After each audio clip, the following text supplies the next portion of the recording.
Good afternoon, everybody. It is a couple minutes before noon, so we'll let folks jump on and then we'll get started right there at 12 or 12:01. Senator Patterson, thanks for joining us. Good afternoon, or almost afternoon. Almost afternoon. All right, well, we'll get started in just a moment.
Well, good afternoon, everybody. And it is technically afternoon, so we can say that.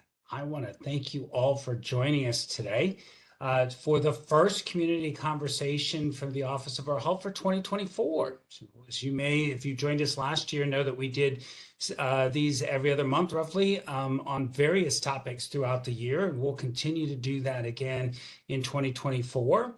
And with the Oregon legislative session starting just in a few days, actually, on February 5th, we are excited to do a bit of a conversation about what's up in Salem, what we know what's up in Salem, or what we think might happen in Salem, a few important dates and some locations where you can find information to track all that's going on. But we're also very excited today to have a special guest and somebody who knows a lot about what's going to happen in Salem as she controls some of that on the Senate side. Senator Deb Patterson is the chair for the Health Committee on the Senate in the Oregon Legislature. She joined us last year and is joining us again today to talk a little bit about how she sees this upcoming session flowing and what issues may come before her committee that are health related and how she sees health and rural health coming out at the end of the legislative session. I will say before you start, Senator, we'll go over after you've done your presentation and talk about timelines and process and some of those other pieces. So if some of what the senator said, you're like, wait, how does that work? We'll get to that piece in a little bit. But Senator, again, thank you for joining us. And we look forward to hearing what you have to say about the upcoming session.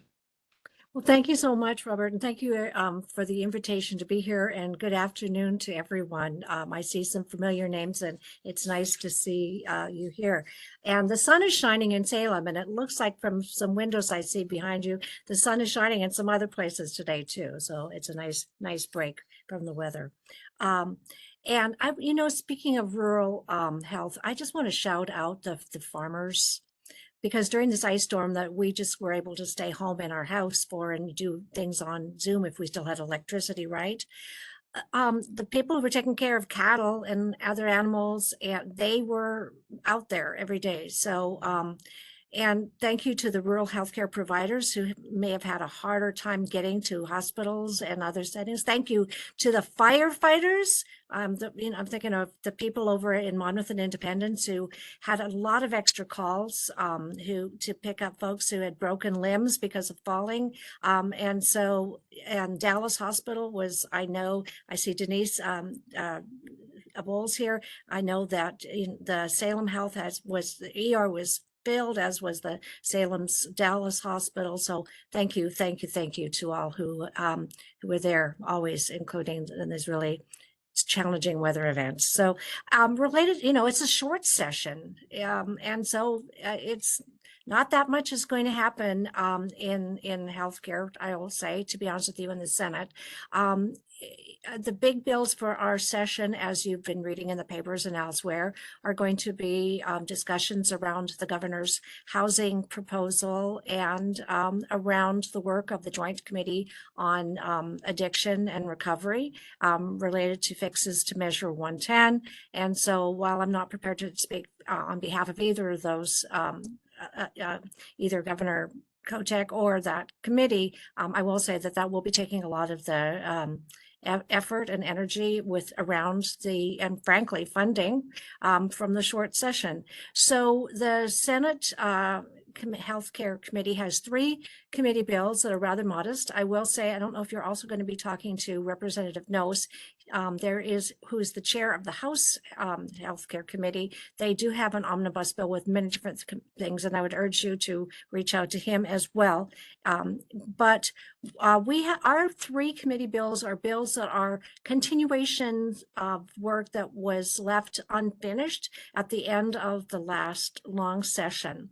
We had a conversation around the use of quality adjusted life years, QALY, as it's by acronym, in deciding who has access to health services, types of medical treatment.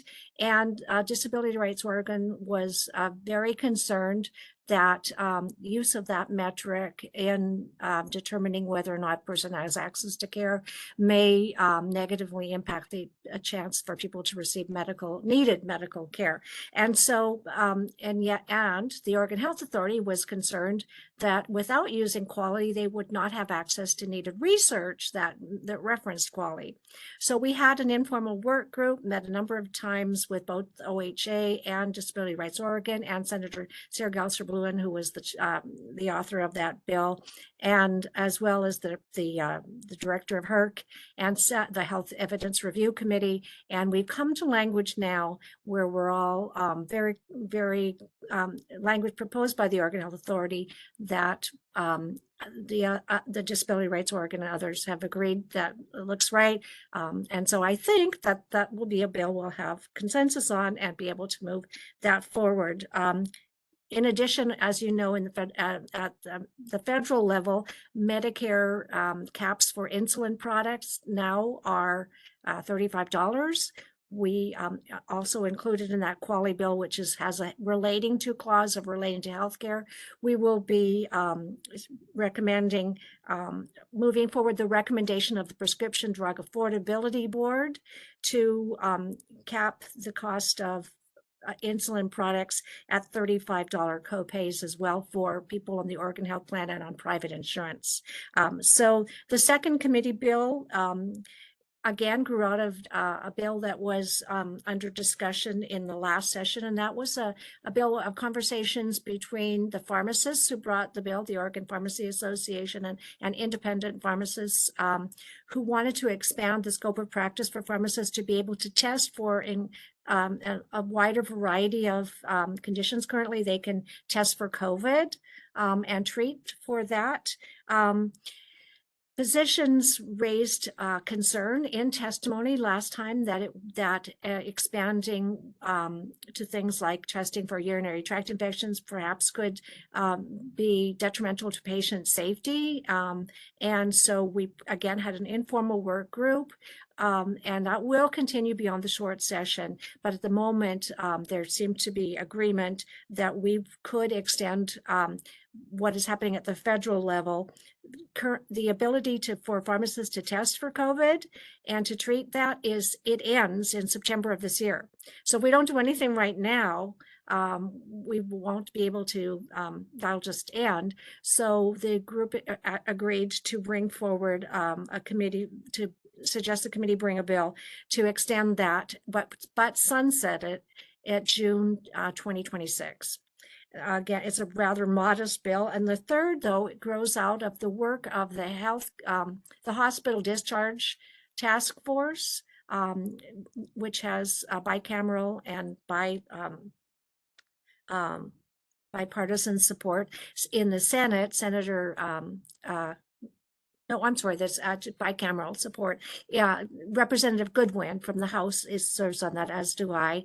And they are recommending that we expand the number of public guardians that are available to help folks who are waiting for hospital discharge, who may be experiencing dementia to this point where they are not able to make decisions on their own behalf. So that will be our third committee bill, to expand the number of public guardians. Related to other bills that I know that are coming to the committee, over the past, well, let me just, one bill that I think, again, mentioning dementia, one issue that no matter whether you're urban or rural, the growing number of people who are experiencing signs of dementia or who have been diagnosed with Alzheimer's, those folks, that population is really growing. And as our baby boomers age, that will continue to grow. Currently, under Medicare, a patient is allowed to have a comprehensive evaluation and care planning, and the physician or nurse practitioner is reimbursed for that time. That's not the case under Medicaid for anyone under the age of 65. So if someone is exhibiting signs of early onset dementia before the age of 65, the physician or other healthcare provider is only reimbursed for a very cursory 15-minute evaluation, count backwards from by sevens from 100 and other things like that. A number of you, I'm sure, have administered those exams or are familiar with them. And so this would use a code that's used in other states that would allow the physician to be reimbursed for a comprehensive cognitive exam, as well as time for care planning. We're bringing this bill, I'm bringing this bill in partnership with the Alzheimer's Association. So that would be for people on the Oregon Health Plan. So it would allow Medicaid patients to have access to that for early onset dementia as well, which would, we believe, also help with hospital discharge. Because if a person finds out early that they may be have early onset Alzheimer's, they can arrange to have a healthcare proxy for themselves and help to make long-term decisions that where folks have ended up in the hospital when waiting for discharge, then it's too late. So over the past several months, we've also been exploring in our informationals corporatization of healthcare. Our first session was on primary care. The next session was on hospital and health systems. And finally, most recently, long-term care and hospice. And research is suggesting that those trends of consolidation and corporatization are often associated with lower quality of care and higher costs for patients. And so this is something we'll look for more towards the 2025 session. But I did want to note that while the Senate Healthcare Committee has been looking at that, there is a bill coming from the House that addresses this related to primary care. Representative Ben Bowman has a bill that would update state regulations to ensure that physician practices are owned by doctors rather than corporations, and make sure physicians have control over patient care. Again, the last two things are related to behavioral health and addiction. I just wanted to note that we will be hearing that here in the legislature. Most of those bills related to behavioral health will not come through the Senate Healthcare Committee. They're starting in the House and will end up in Ways and Means, clearly with fiscals. But obviously, we know this is an urgent issue. And then finally, just to circle back to Measure 110, we know that Oregonians are not getting the addiction treatment they need, and people don't feel safe in our communities, which is not acceptable.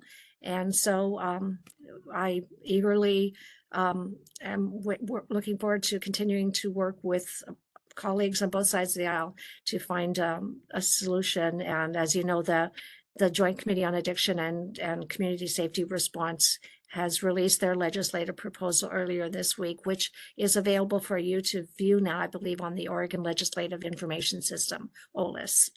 So I think that's about all I have related to the summary from us in Senate Healthcare. For again, our committee assignments, our committee members remain the same. Vice Chair Cedric Hayden, who is a dentist, and we also have Senator Chris Gorsuch, Senator Daniel Bonham, and Senator Wimsby Campos, as well as myself. So I'd be happy to open it up for questions if we have time. Absolutely. Thank you, Senator. Greatly appreciate that. One question came in, which is, have these numbers been assigned to the bills that you've referenced at this point? Yes, they have. They've just been assigned numbers, but they haven't been printed up yet and put onto OLIS. So I haven't even seen them yet with the bill numbers on. So they're trying to get them up as OLIS as quickly as they can. They said they would all be up by February 2nd, but boy, that's cutting it close, because I believe that's like 3 days before the session starts. So Excellent.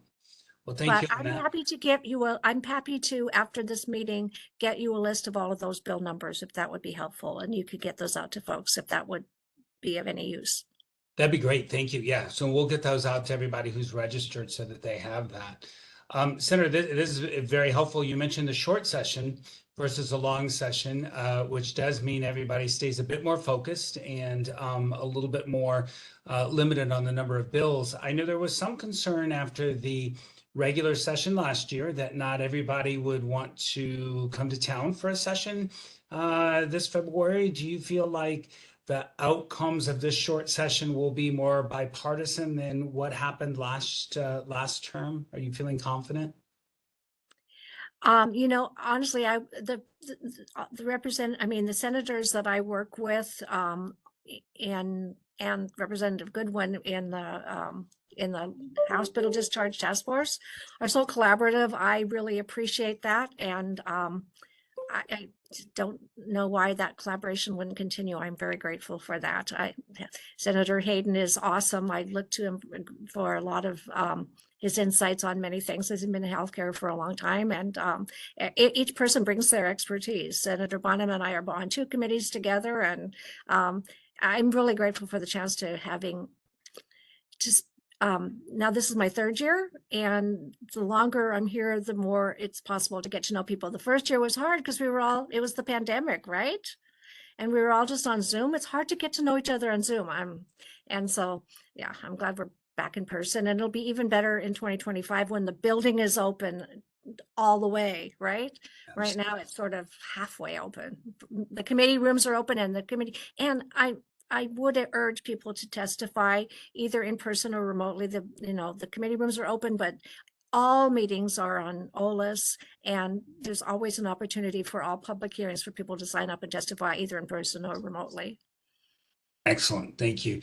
One question came in from Brooke about, are there any bills in place or groups working on the ever-expanding administrative burden from insurance companies that is not reimbursable work?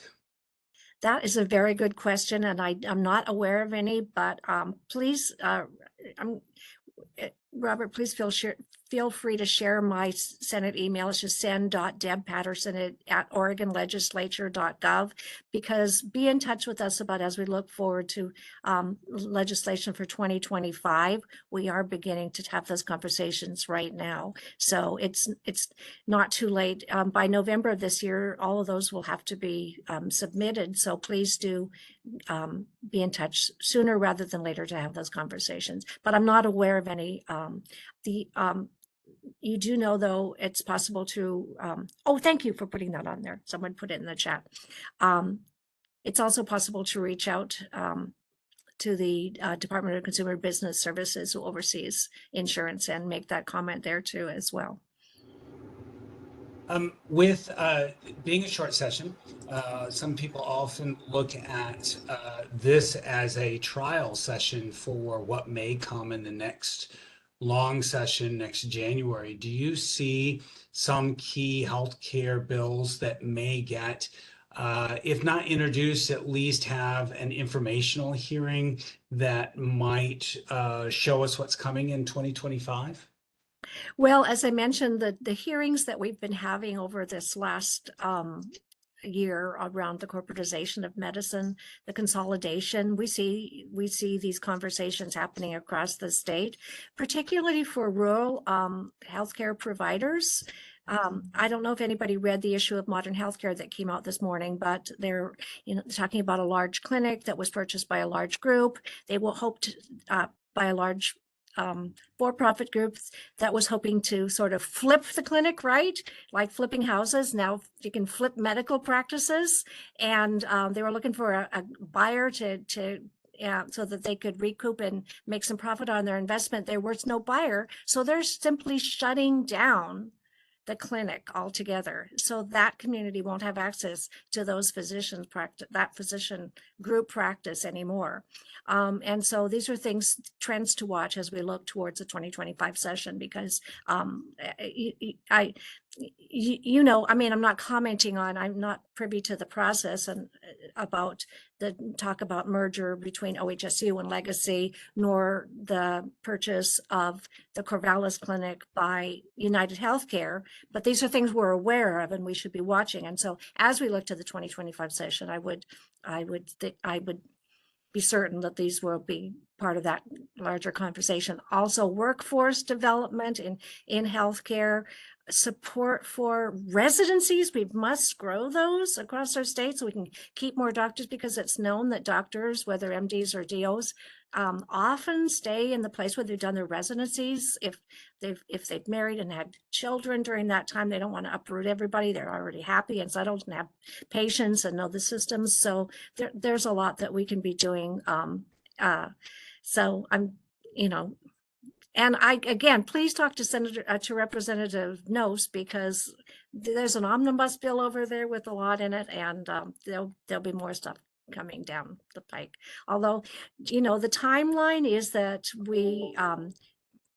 the session starts on February 5th, so all the bills have to be introduced in the chamber where they're introduced, read there, so they can't be heard that first day. So the first time they can be heard is the day after or the next day. And then it's like a week later, they have to be moved out to the other chamber, or, either to Ways and Means or for a vote. And so, wow, on the floor. So it moves fast. Yeah, absolutely. On one issue that we're hearing a lot about, we hear this a lot from the federal officials, but also our communities, is maternal and child health. Are you seeing any movement, legislation, or policy at the state level that's going to be trying to address the challenges of maternal and child health? That's a good point. I know a number of you were in attendance when there was the public hearing in House Healthcare around the closure or the proposed closure of the maternal health services at Legacy Mount Hood, and that has been since reversed. But Baker City obviously also has challenges out at the coast, where the population is older. Access to reproductive health care is also less available. So yeah, that will be there are maternal health deserts across our state. And so I would value your insights into this as we move forward. And so, but it's certainly on everyone's radar screen. Absolutely. Well, if I could get one more question in before you have to go. One is, in addition to that, there's a lot of things that we hear going on at the national level. Do you see any national healthcare policies coming down that are going to impact Oregon, or things that you feel like you'll need to address either immediately or within a short time frame? In a way, I think that healthcare, other than workforce issues, and I don't see any big issues right now. I'm honestly, I think the addiction and substance use, behavioral health, the fact that we don't have enough beds, we don't have enough providers in behavioral health. We're short on hospital beds too, although in normal days, I know where COVID is trending up again now. I think I don't see federal issues. I see a lot of states facing the same issues at the state level, of which, of course, connect with federal. I don't see anything new in the short horizon. There are lots of things that we've already known have been a problem that continue to be challenges. So will you let me know if you see something? I really highly recommend everyone reads the Kaiser Family Foundation's daily updates, which they're really super at keeping people posted. And a shout out to the Lund Report. We're having a health forum that they're sponsoring next week. I'd urge people to attend that. I believe there are about 10 of us who are on the healthcare committees in both the chamber, in the Senate and the House, will be participating. It might be only half a dozen, but whatever, please join that if you can. I think it's $10. I'm not part of the group, but I'm just telling you some information about that. Let's see. You know, with the aging of our population in America, the financing of healthcare is going to be a challenge for always, and the rising costs of drugs, the off-label use of diabetes treatment drugs for weight management. There are a lot of issues, but yeah. So, well, just to let you know, that there's been several comments as you've been talking. One is Brooke Davis, who's a family doc in Eastern Oregon, is trying to do what she can. Thank you, Brooke. And we will be in touch. And Michelle says Tillamook County is losing its renal care provider effective 2/23 with no immediate capacity to provide local dialysis services. And Jonathan mentions that would be interested in the discussion about how to increase salaries of medical residents. So several of the challenges that. And I'd also be interested to know from you, and I don't know if obviously there's probably not time to this, but one of the issues that I've been kind of tracking is during these ice storms and other severe weather events, how many dialysis centers across the state are not able to help patients, and do they have to go to the ERs to get their dialysis treatment? Obviously, that can't wait, and so I'd like to see us be able to help them have generators, backup supplies, so that people can, because the ERs were full of people who fell and broke their limbs. So we have to also help people remember to be careful on that ice. Absolutely. Or stay inside. Anyway. All right. Well, Senator, thank you very much for your time today. And we will share some of these comments back with you as well, so you see what the comments have been. We have shared your number, and we'll do that in our follow-up or your email. So thank you for what you're doing and your willingness to spend a little time with us today, and we'll continue to be in touch. Thank you to everybody. I just want to say I grew up on a farm in northern Alberta, and so I remember carrying my mom when she was hemorrhaging at one point on a door because it was flooding. It was a severe weather event there. She did survive, but rural health is different. So thank you for what you do. Much appreciated. Thank you. And everybody, we'll move over to our slides now, so don't anybody jump off quite yet. Sarah, you have your hand up? No, I'm sorry. I was clapping for the senator. All right. Sarah's helping me with questions, everybody. So if you see her hand raised, that's what she's trying to do. So again, thanks for everybody for sticking on. I'd like to kind of go through a couple of things now to do a little bit backfill of what the senator said, talk about some of the processes and how you all can get involved as the short session takes place. And so a couple of real quick housekeeping things that we didn't get to do at the beginning because the senator's time schedule. To let you know, this is the first of our many community conversations we're going to be having again in 2024. So these are the dates. These are also on our website along with the registration link, so you can get registered, get it on your calendar, and share with your friends. We're very excited about doing that again in 2024. So again, just a quick agenda for what we want to do is the senator has shared with us a number of things that I think were helpful. We'll talk about those, look at how we can track bills, what the overall schedule looks like, and get your thoughts and questions as we go along. Senator was there. So Just as a quick background and reminder about how our legislature is structured, we have both a House of Representatives and a Senate, and Senator Patterson is the chair of the Senate Health Committee. Not the House and Senate don't necessarily have the same number or same names on their committees, but they generally do. So I believe on the House side, it's Health and Behavioral Health Committee, where it's the Health Committee on the Senate side. And so the legislature will be, here's an interesting fact for those who know, we have 60 members of the House of Representatives for 2 terms. And according to the 2020 census, each House member represents about 70,621 people. And the senators are 2 House districts. So the 30 state senators represent approximately 141,000 people. So when you're thinking about how big districts are by population, that's what each of those members would represent. How a bill becomes a law. This is theoretically how a bill becomes a law. They're introduced and get a number. You all ask about some numbers that would be coming in on this legislation. Once the ideas have been written down and become a bill and given a number, the leadership in each chamber will assign it to a committee based on what that topic is, whether it's transportation, healthcare, education, whatever it might be. There, it will have hearings. People will come testify.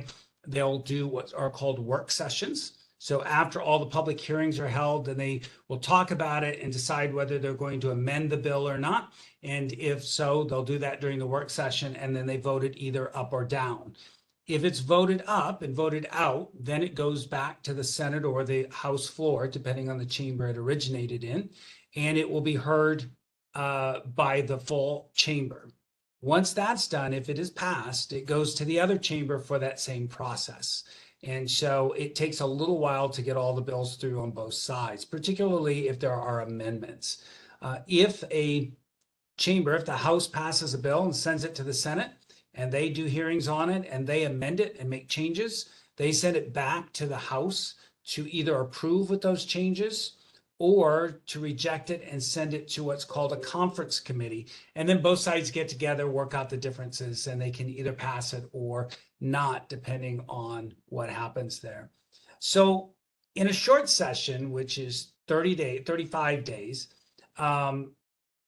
we don't have the time to do as many bills, and we don't have the time to do the public hearings.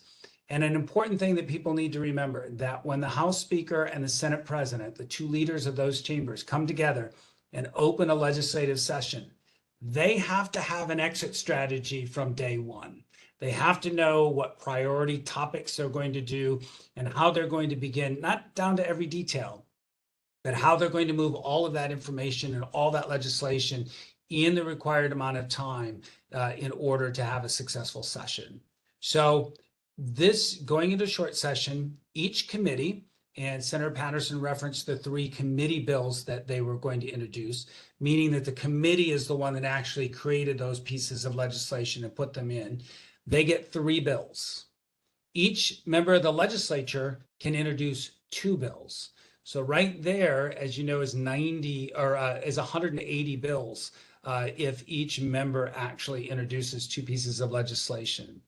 And so that's the number of bills that we're going to be starting with. In a long session, the agencies, the Health Authority, DHS, Consumer Services, Transportation, each of those agencies can introduce bills as well, but they don't do that during the short session as a general rule.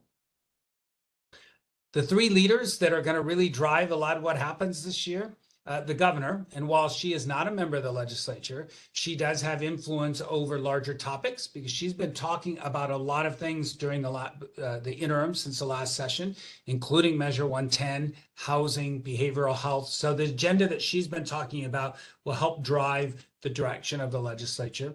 The Speaker of the House, Representative Dan Rayfield, and Senate President Rob Wagner. And they're in control of each of their chambers, so they get to decide what legislation moves forward and what does not. their assistants, if you will, the folks that will help that actually happen on the floor. You have both the Democrats and Republicans in each of those chambers, and they have their own leaders. And so Representative Fahey is the majority leader in the House, meaning she's a Democrat.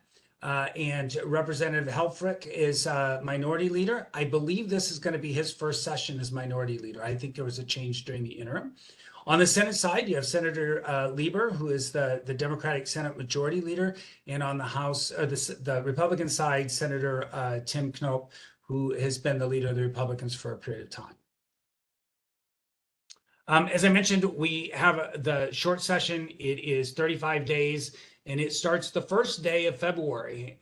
In a long session, which was last January and will be coming, is 160 days. So still not a lot of time, but at least gets people to know how much work they have to do in a short amount of time to get all of this work done. And the voters are the ones that created this about 10 to 15 years ago. We used to meet only once every other year, and would come back occasionally for special session. Short sessions are really used to help balance the budget. So to recalculate if the numbers are different, if there's a budget crisis, et cetera, and to clean up things that may not have worked quite as well in the long session. The important dates to keep in mind for this one: February 5th is the day we open. February 7th is the revenue forecast. And as you may remember, when the legislature bases their budgets off of the revenue forecast made by state economists. And in May of the long sessions is when those economists will lay out the budget projections and revenue projections for the next 2 years or biennium. And in February of the short session, they get to sort of check back in and say, yeah, we did really well on our projections, or nope, we have more money or less money. And if it's less money, it gives the state the chance to try to readjust those budgets with as little impact as possible. If there's more money, then it sets up for a lot of debate on whether we keep that money or whether we expend that money. I would say keep a lot of attention on this. There's going to be continued push to put more money into housing and behavioral health. Some of the 110 ballot measure 110 issues are going to be there. But there's also a big concern about emergencies. So forest fires, any potential earthquakes or flooding in those pieces, particularly with some of the climate change things happening, that we save a certain amount of money for that as well. And don't forget, there will be a big kicker that will come because there was more money than expected than what the economists predicted last year. So taxpayers will be getting some money back when they file their taxes this year. To the really fast schedule, the bills will be dropped, meaning introduced on February 5th, and they have to be done and worked, what are called work. So they have to have all their public hearings, and they have to have their work sessions done by the 12th. And that means between the 12th and the 19th, then they have to have all of the legislation they want out of the originating chambers, whether it's the House or the Senate, voted on and on to the other side so the process can repeat. And then by February 29th is the second chamber. So we start on the 5th. By the 29th, all the bills have to be through both chambers at that point. And that means that they'll just kind of process through and slowly make their way to the governor's office or have time to have conference committees in order to work out any disagreements. And then March 10th is the sine die, which is the end of the session. And so that's the goal. They can extend it if they need to with 2/3 vote. I believe it's 2/3 votes of each chamber in order to go a couple extra days. They try not to do that, of course. It keeps the pressure on to make them move forward. And March 12th is filing deadline, and that actually becomes very important because it's setting up what the next election is going to look like. So people really want to get on with the campaigning stuff, get their names out there for the primaries. And it also influences how people are going to be looking at topics and how much of a political fight Democrats and Republicans want to have with each other, like they did during the long session last year. OLS. This is an extremely important site, and I really encourage you to go to it, bookmark it. You can find all the bills that are being introduced. You can find the committee schedules on here. You can find the committee times. If you want to participate, if you want to testify on a piece of legislation, you can set that up through this OLA system. And one of the advantages or the pluses that came out of COVID is when the legislature went remote, they now basically have learned that they can remain somewhat remote. They don't have to have people coming into Salem to testify. And every committee has a section where they open it up for virtual testimony. So they usually do that right up toward the beginning, but it is set up to make sure that everybody can now participate in ways that we could not before COVID.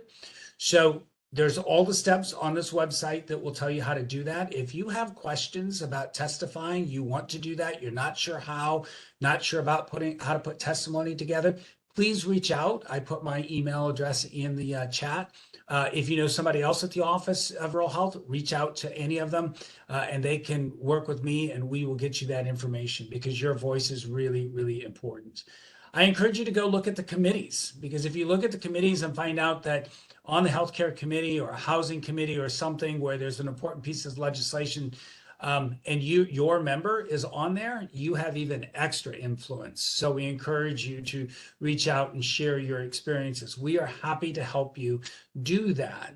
Likewise, if you are in a clinic or a hospital, an EMS agency, somebody that's working in healthcare in your community, and you would like to get your member to come take a tour of your facility or get to see what things are like back home, let us know. We'll help you set that up and work with that member's staff to make sure that you can do that. You're interacting with a member when they are back home in their district and really get to see how things are in their district is far more powerful than waiting until people get to Salem. So even when session's over, if you have questions on those, please reach out. The senator talked about a few things that are hot topics for this short session. Again, the budget. The budget is going to be a very big issue as it always is. There's going to be some big dollar amount expenditures, potentially on housing, on redoing ballot measure 110, but with extra money that's potentially there after the February 7th forecast, we'll have people clamoring for spending more. So we'll also have people clamoring for savings. So it becomes a very, very big debate. Workforce, there will continue to be some reviewing of what our workforce programs are. There is going to be, I think, some effort to come up with some money to support behavioral health faculty like there was in nursing last year. There's going to be continued review of what provider incentive programs we have at this point and how that money is working. So I don't have any specific legislation that I have seen go through at this point that will create a new program, but I think you will see a lot of review of the existing ones. Measure 110, there will be some rollbacks on it, and I think the big issue will be how much money will be spent on opening up and offering additional treatment access.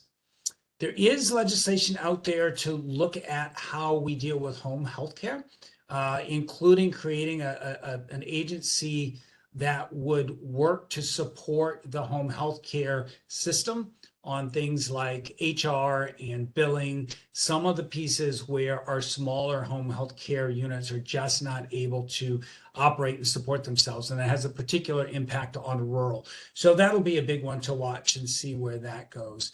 And then there's legislation that's going to continue to work with the EMS modernization efforts that have sort of died down. About 10 years ago or so, we worked heavily on trying to do that. It sort of tripped on itself over the last number of years, and there's a big push to do that again. This will not be a big comprehensive bill, but it's an attempt to begin to set up some changes that will take place and hopefully allow for some larger legislative changes in the long session next year. As I mentioned, engaging the governor and your legislator in your community is key. It will be a little bit more difficult while they're in Salem to do so, but they will be home on the weekends. If you have not reached out to them, if you don't know them but would like to reach out to them, please let us know. The governor, that list right now does not have any listening tours scheduled, but keep that list because that's where they keep them when they do get them scheduled. And the governor's office, as she makes her way around, we will help you set up some times where either her office or your member can come out, understand, learn exactly what you're doing and what your challenges are. And one thing I want to really kind of tie your eyes to a little bit. Actually, the date is wrong on this one. It should be November, I believe it's 17th of 2024 is National Rural Health Day. And while November seems a very far way away, it's not going to be. We'll be there before we know it. But it's also time for you all to look at how you can highlight what's going on in rural health in your community and how to involve your policymakers, your state legislators, the governor's office, your county commission, city commission, and mayors. Let them and the community really know how important what it is you do is and how it impacts your community. So begin to think now how you can use National Rural Health Day as a way of promoting the work that is done in your community and by your facilities. Again, we are very, very happy to help you set something up and build toward that. So it is never too early to reach out. As we wrap up on this piece, just a couple of announcements to make sure everybody's aware of. We have our 2024 Forum on Rural Population Health and Health Equity coming up June 12th and 13th. It's a virtual, and proposals are being accepted through February 15th. So please keep an eye on our website for that. It's a great opportunity. Reach out if you have any questions on that. The Rural Health Conference is coming up October 2nd through the 4th at the River House in Bend. And we have our 2024, Oregon CAH Quality and MB-Quip Workshop, which will be June 26th and 27th in Bend. So those are some key things. And our Area of Unmet Healthcare Need Report for 2023 is up and available on our website. So I'm going to stop sharing my screen so I can see everybody again and see what kind of questions you all have that we may not have addressed for the 2024 session, or maybe some things going on at the federal level that you have questions about that we didn't address. And you can put the questions in the chat or raise your hands and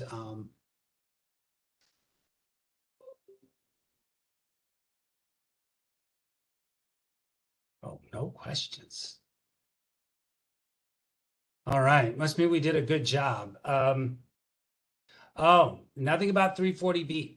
So Allison asked a question about 340B. As many of you know, that is a federal program that allows for rural facilities to get savings on their pharmaceuticals, and that money is reinvested back into programs and access to some subsidies back to those folks to lower their costs. It is a really, really important program. And I think some of our hospitals in Oregon are more participatory in that program than others. I know, Allison, that Columbia Memorial is. I know that the Samaritan system is. So right now, there continues to be a lot of discussion at the federal level about 340B. The pharmaceutical companies don't like this program particularly because they feel like it costs them money. And we all know the pharmaceutical companies are hurting for money. So they have been working hard to try to tarnish the image of this program so that at the national level, Congress will make changes that will cut it back. The unfortunate part about that is some of the members that are buying into that effort are members who represent districts that really, really, really rely on the 340B program to get medications to their patients and their constituents. So we will continue to work with our delegation and our national organizations to push that program and protect that program. There will be several of us going to DC in February, and that will be a topic of discussion. And we are working with one of our national organizations to put together some programming to try to make sure that both states are aware of the impact of that, because the more that our state legislators understand the impact of 340B on our rural facilities, the more they will help us put pressure on our federal delegation to save the program. Thank you, Sarah, for putting the area of unmet healthcare need report link into the chat. Jessica, you're very welcome. And what I would say for those that don't have any questions at the moment, if you get them, reach out. We're always here. If you've got an idea, if you hear of something, many of you belong to your own professional organizations. And so I think it's really important that this be a two-way conversation and that we don't always hear things until later. So let us know what you're hearing as well. Michelle, you have your hand up. Thank you. Can you hear me okay? Yeah. Great. I'm the Community Wellbeing Director at Adventist Health in Tillamook County. And there are a number of programs that are in jeopardy or that we have recently lost. I'll give Pago as an example. These are programs designed to help seniors, older adults with chronic disease prevention, fall prevention, basically the things that help us save money in healthcare, but they really aren't adequately funded, and they're often lost in communities like ours because we can't sustain them. And so Otago is a fall prevention program. It's really efficacious, and it's no longer available. It's a partnership between Northwest Senior Disability Services, YMCA, and Adventist Health Tillamook, or a provider that has a physical therapist to contract with the program. They go in and do a home assessment and some fall prevention mitigation and some initial physical assessment of the patient. And then they work with a personal trainer at the YMCA to come into the home on a weekly basis and do a regimen of activities with that older adult, and with the goal of them not only becoming safer in their home, but ideally becoming confident enough to come out of their home and then join the Tai Chi Moving for Better Balance class at the Y. But those classes also are in jeopardy. Those classes are offered for free by our YMCA with no compensation. And the instructors that are trained to do those classes through the program developed by the Oregon, I can't think of the name of it, it's in the Eugene area, at the Oregon Research Institute. So they've developed these programs, but there's really no funding to support them being sustained. And in my mind, it's in the state's best interest to stand these things up and provide them, or have some sort of form of coverage of them, because communities can't sustain offering them and bear the costs when we don't offer them. Medicare dropped out of our community. We don't have the coverage for the YMCA membership anymore. So a lot of seniors that were using that are not coming to the Y at all anymore. It just seems like not a simple fix, but the logical fix would be funding directly to the program delivery providers. In our case, in Tillamook County, YMCA is a big one. Thanks for listening. I didn't know how to put that in the chat. Michelle, could you do me a favor and email me some of that information so that Sure. we can begin that conversation? This is where these things are really great, right? In that we know nothing can happen in a short session, but it's the conversations that need to happen between now and a long session. So when people are beginning to build programs or looking at budgets, we're able to figure out how we can think through some of that and who the other partners at the table ought to be. Thank you for that. Any other questions that folks have?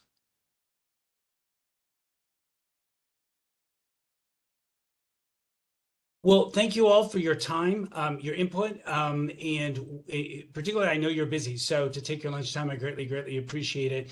Reach out if you have questions or concerns or ideas. We'll have this recorded and posted up on the website after a few days, so you can share it with anybody who may not have been able to